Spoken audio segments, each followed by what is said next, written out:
Hello, YouTube. I've been promising to get back to you guys on my DNA results from Ancestry.com and my ethnicity and the estimates.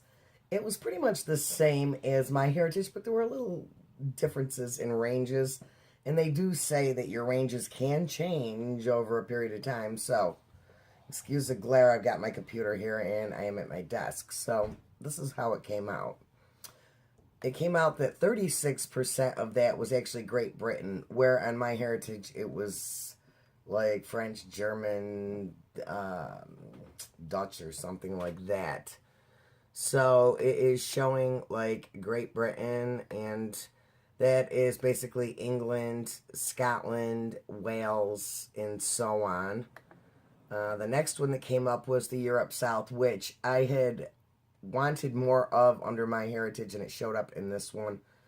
That is where my Italian and Greek come in, and that is at like 28%, but it's still ranging between 16 to 38%, which would make sense because a lot of my family came from Italy. And with my heritage, I mean, it showed up, but it only showed up at like 12% or something like that. The next was the Europe West at 15%, which is like Belgium, France, Germany, the Netherlands, Switzerland, and so on, which would make sense. My friend always says I look like I've got French in me. Well, I guess I do. And the next that came up was the Scandinavian at 12%, which is where my Dutch, I think, comes in. This is where the Dutch comes in, at Sweden, Norway, Denmark, and so on, which it showed a little bit of that, but it didn't show an accurate amount or exactly what it was under my heritage. And also the part that we were waiting for, because they were wondering, because of my grandfather having a little bit of Spain and stuff in there, the Iberian Peninsula came in also at like 5%. They say not to worry too much about like the -1 and the 1% and things like that, which the European Jewish came in, which when I did my heritage, it came back as like 4% Ashkenazi Jewish or something. Here it's only showing 1%. And the North African, the Egypt and stuff, that showed up more like, I want to say close to 12%. I don't remember, but it's back in the last video. Here it's only showing up under like -1%. So, you know, I'm as white as a ghost.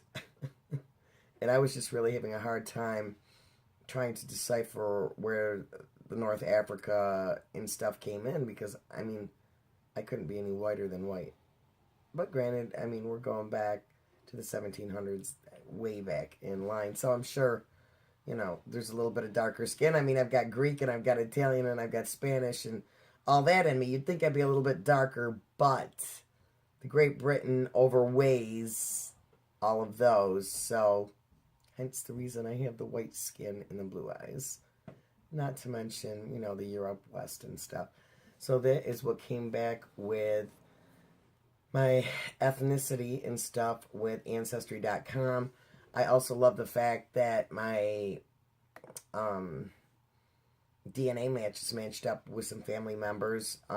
Before, when I did my heritage, my biological mother's side, my biological family side was like, why, you know, why this, why not enough of that? And, well, you know, they're still working on all these DNA things and stuff, and things change over time, and you get more accurate results. So, that answers it. I found an absolutely wonderful aunt in the process that was on my mother's side, and she absolutely rocks. I love her dearly. So, that's how the results turned out, guys. There's still more family members that I'll probably get in touch with just to find out which side they're from, dads or moms. I guess we'll see in the future when I find out some more. Alright, guys, thanks so much for watching. Bye.